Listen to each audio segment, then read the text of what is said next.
తేడా ఏంటి పాలు కొట్టేసిండు. సినిమా మాత్రం ఎక్స్ట్రాడినరీ ఉందన్న.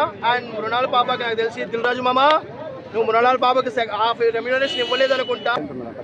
మాటలేవు, అప్పుడప్పుడు డౌట్ వచ్చింది మౌనంగా ఉందా ఏంటి అని చెప్పి. సినిమాలో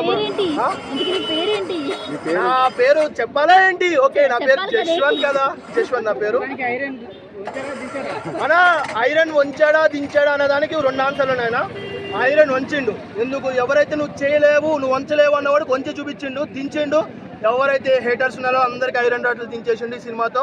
మళ్ళీ వాళ్ళు బాధపడతారు, మళ్ళీ బాధపడతారా ఏంటి? మీరు బాధపడకూరి, ఏదో ఫ్లోలో వచ్చేసింది యాంటీ ఫ్యాన్స్, డోంట్ వరీ, మీరు మాత్రం ఇట్లా రాకండి, ఓకేనా? అండ్ ఇంకా సాంగ్స్ విషయానికి వచ్చేసరికి 2 సాంగ్లు బాగా ఫేమస్ అయినాయి. ఒకటి ఎక్కడికి వెళ్ళిన ఫంక్షన్లో పెళ్లి సాంగ్, అటు తిరుగుతున్నారు కదా, ఆ సాంగ్ లాస్ట్లో పడేశారు. సినిమాలో ఆ సాంగ్ మంచి విజువల్గా బాగుంది. అండ్ ఇంకోటి ఆ సాంగ్ కూడా చాలా బాగుందా ఏంటి, బాగుంది సాంగ్ కూడా. అండ్ ఓవరాల్గా దిల్ రాజు మామ ప్లీజ్ నాలాంటి కూడా ఒక పెట్టి సినిమా తీస్తావా ఏంటి, కొంచెం దిగదా. ఓవరాల్గా సినిమా మాత్రం చాలా బాగుందన్న. అండ్ అంటే చూస్తాను చెప్తున్నా, చాలా రోజుల తర్వాత మనం ఒక హార్ట్ టచింగ్ సినిమా పడ్డది.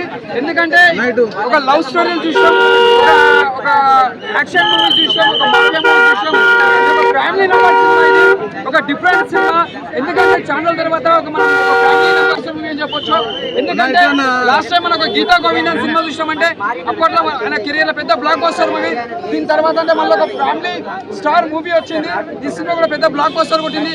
ఆల్రెడీ దిల్ రాజు ఈ సినిమా కూడా హిట్ కొడతాని చెప్పిండు, హిట్ కొట్టి చూపించిండు.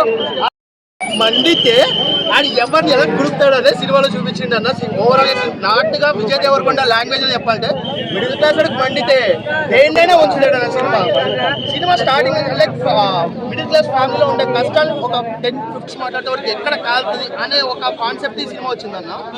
సినిమాలో ఉన్న లవ్ స్టోరీ అనేది చాలా తక్కువ పాటు ఉంటుంది. లవ్ స్టోరీ అసలు లేదన్న సినిమాలో. ఎందుకంటే రష్మిక మీద ప్రేమతో అనుకుంటా ఈ మృణాలు ఎక్కువ చూడలేదు మా విజయ్ అన్న, డెఫినెట్ గా మరి ఎక్కడ కాలుతుంది కదా. అందుకోసం సినిమా మాత్రం విజయ్ దేవరకొండ యాక్టింగ్ మాత్రం నెక్స్ట్ లెవెల్. చాలా మంది అంటుంటారు ఇది లైగర్ లా ఉంది, అదలా ఉంది, ఇలా ఉందని. సినిమా విజయ్ దేవరకొండ రాడ్లు దింపాడన్న.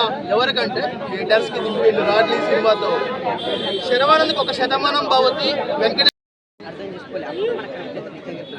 ప్రతిదీ కామంతో జరుగుతుంది భయ్య. కొంతమంది అందరూ అట్లా ఉండరు, కానీ మంచోళ్ళు కూర్చుంటారు. ఆ మంచోళ్ళు ఎవరంటే ఎక్కువ మౌనంగా ఉండే అమ్మాయిలు నిజంగా మంచోళ్ళు. ఈ మనసుతోనే నిజంగా నేను అంతా ఇది చేసిన చేస్తా సినిమాని. కానీ ఓవరాల్గా సినిమా మాత్రం ప్రతి ఒక్కరు చూడాలి.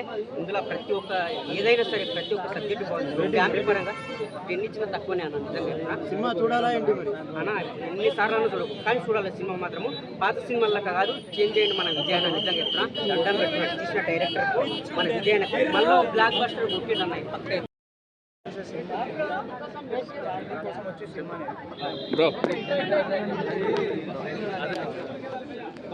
ఎలా ఉంది భయ్య మూవీ?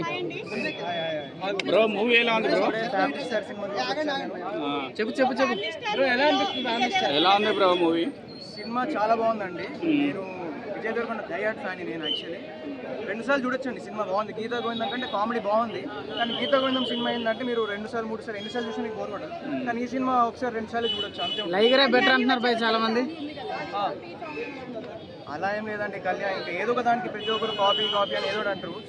ఏంటి మూవీ హైలైట్స్ ఏంటంటే మూవీ హైలైట్ ఏంటంటే ఒక ఫ్యామిలీ, ఒక మిడిల్ క్లాస్ ఫ్యామిలీలో మనం కష్టపడే కష్టాలు, మన సర్దుకుపోయే అడ్జస్ట్మెంట్లు, కాంప్రమైజ్, సాక్రిఫైస్ చూపిస్తారు. చాలా డీటెయిల్గా చూపించారు. ప్రతి మన షాప్కి వెళ్ళినప్పుడు ఆఫర్ అంటారు, మెంబర్షిప్ అంటారు, అవన్నీ మనం వద్దు అనుకోని ఎందుకు పర్లేదు. బ్రో ఇప్పుడు లైగరే బెటర్ అంటున్నారు కదా చాలా మంది.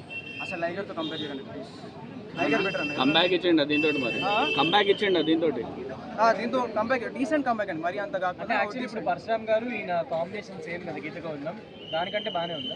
కామెడీ అయితే దానికంటే బాగుంది, బట్ స్టోరీ అయితే అంత లేదు. బట్ మిడిల్ క్లాస్ వాళ్ళు అయితే బాగా ఎంజాయ్ చేయొచ్చు. ఒక ఎంటర్టైన్మెంట్. చాలా కాన్ఫిడెంట్ గా చెప్పాడు గారు 200 crores కొడతామని. 200 crores అని కాన్ఫిడెంట్ గా చెప్పలేదు. కొడతానని చెప్పాడు, కానీ ఈ సినిమాతో కొడతానని చెప్పలేదు. ఎప్పుడు ఒకసారి కొడతానని చెప్పాడు. ప్రాంక్ చేశాడు పబ్లిక్ ని. ప్రాంక్ అని కాదండి, జస్ట్ చెప్పాడు అంతే. నెక్స్ట్ సినిమా సినిమా కొట్టేదాకా 200 కొట్టేదాకా సినిమా తీసుకునే ఉంటానని చెప్పాడు. బ్రో వేరే హీరో చేస్తుంటే సినిమా హిట్ అయ్యింది తప్పని. ఈయన చేసిన హిట్టే, వేరే సినిమా చేసిన, వేరే వాళ్ళు చేసిన మూవీ అంటే వాచబుల్.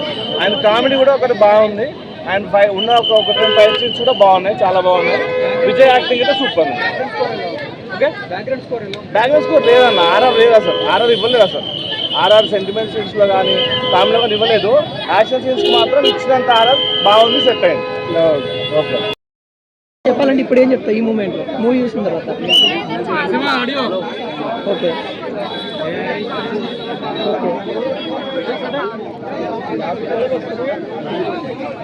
సాంగ్స్ ఫస్ట్ హాఫ్లో ఒక 40 minutes తప్ప ఏదో ఇంటర్వెల్ ముందు సీన్, క్లైమాక్స్ ముందు సీన్ ఒక్కొక్క 5 minutes అంటే ఓవరాల్గా ఒక 50 minutes అయితే మూవీలో బాగానే ఉంది. అది తప్ప రిమైనింగ్ అంతా నాకు బిలో యావరేజ్ అని నాకు అనిపిస్తుంది.